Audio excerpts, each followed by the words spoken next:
कहानी भगवान के भोले भाले भक्त की। प्रभु जानते थे कि यह मेरा निर्मल भक्त है, छल कपट नहीं जानता। अब तो प्रकट होना ही पड़ेगा। भक्त धन्ना जी का जन्म मुंबई के पास दुआन गांव में एक जाट घराने में हुआ।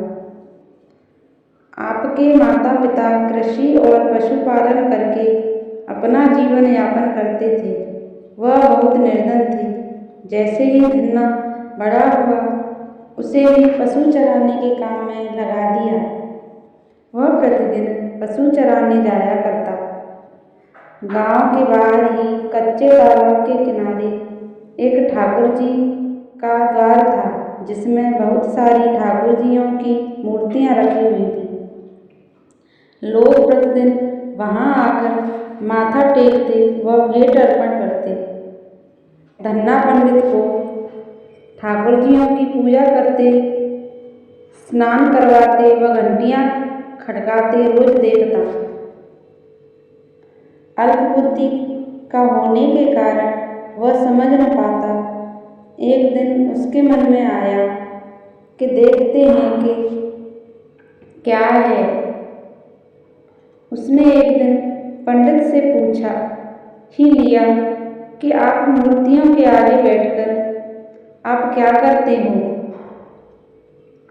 पंडित ने कहा, ठाकुर जी की सेवा करते हैं, जिनसे कि मनोकामनाएं पूर्ण होती हैं। धन्ने ने कहा, यह ठाकुर जी मुझे भी दे दो। उससे छुटकारा पाने के लिए पंडित ने कपड़े में पत्थर लपेट कर दे दिया। घर जाकर धन्ने ने पत्थर को ठाकुर जी समझकर स्नान कराया और भोग लगाने के लिए कहने लगा। उसने ठाकुर जी के आगे बहुत मिन्नतें की। धन्ने ने कसम खाई कि यदि ठाकुर जी आप नहीं खाएंगे तो मैं भी भूखा ही रहूँगा। उसका यह प्रण देखकर प्रभु प्रकट हुए तथा रोटी खाई व लस्सी पी।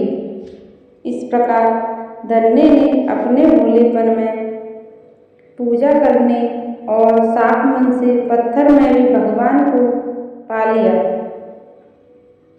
जब धन्ने को लगन लगी, उस समय उसके माता पिता बूढ़े हो चुके थे और अकेला नवयुवक था।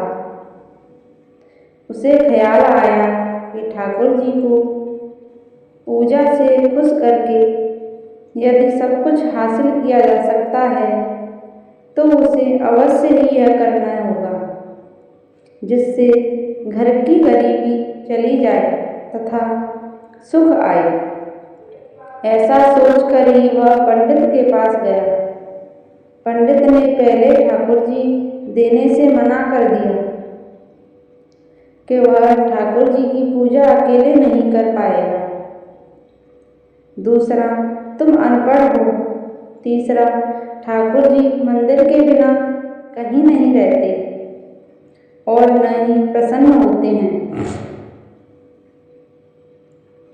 इसलिए तुम जिद मत करो और खेतों की देखभाल करो। ब्राह्मण का धर्म है पूजा पाठ करना, जाट का कार्य है अनाज पैदा करना। परंतु धन्ना टस से मस न हुआ। अपनी पिटाई के डर से पंडित ने जो सालिग्राम मंदिर में फालतू पड़ा था उठाकर धन्ने को दे दिया और पूजा पाठ की विधि भी बता दी। पूरी रात धन्ने को नींद न आई। वह पूरी रात सोचता रहा कि ठाकुर को कैसे प्रसन्न करेगा और उनसे क्या मांगेगा।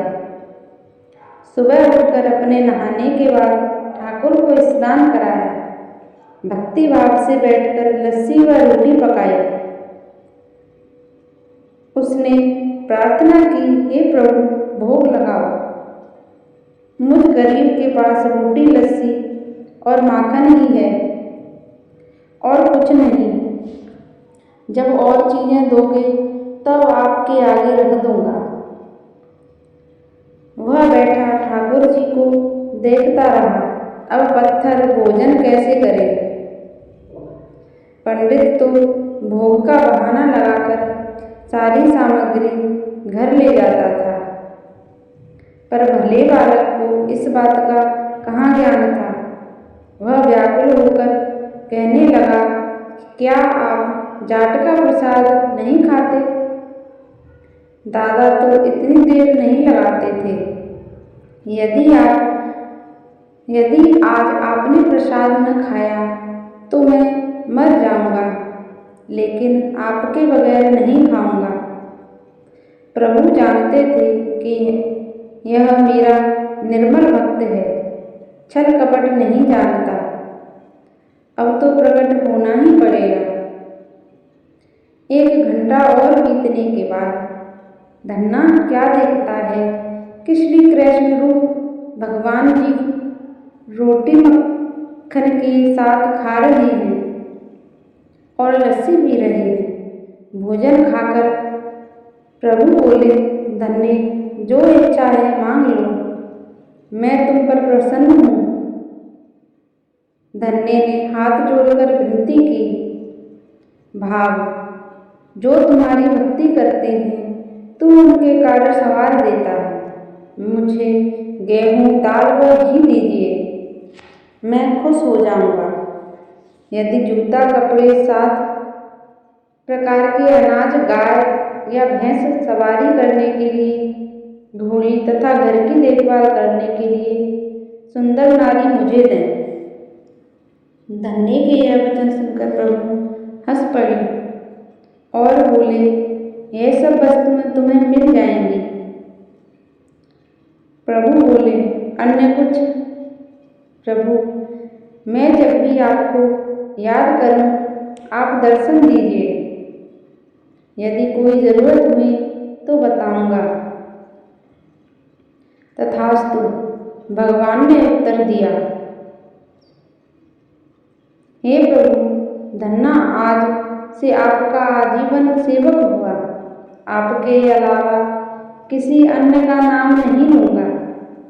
धन्ना खुशी से दीवाना हो गया, उसकी आंखें बंद हो गईं। जब आंखें खोली तो प्रभु वहां नहीं थे। वह पत्थर का सालग्राम वहां पड़ा था। उसने बर्तन में बचा हुआ प्रसाद खाया, जिससे उसे 3 लोकों का ज्ञान हो गया।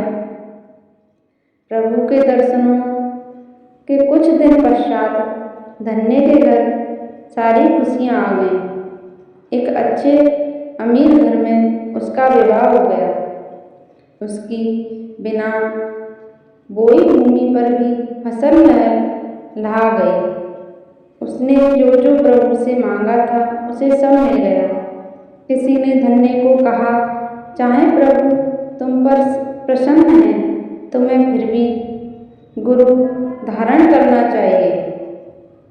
उसने स्वामी रामानंद जी का नाम बताया। एक दिन अचानक ही रामानंद जी उधर से निकले। भक्त धन्य ने दिल से उनकी खूब सेवा की तथा दीक्षा की मांग की। रामानंद जी ने उनकी विनती स्वीकार कर ली और दीक्षा देकर धन्य को अपना शिष्य बना लिया। धन्ना भगवान के नाम का सुमिरन करने लगा। राधे राधे।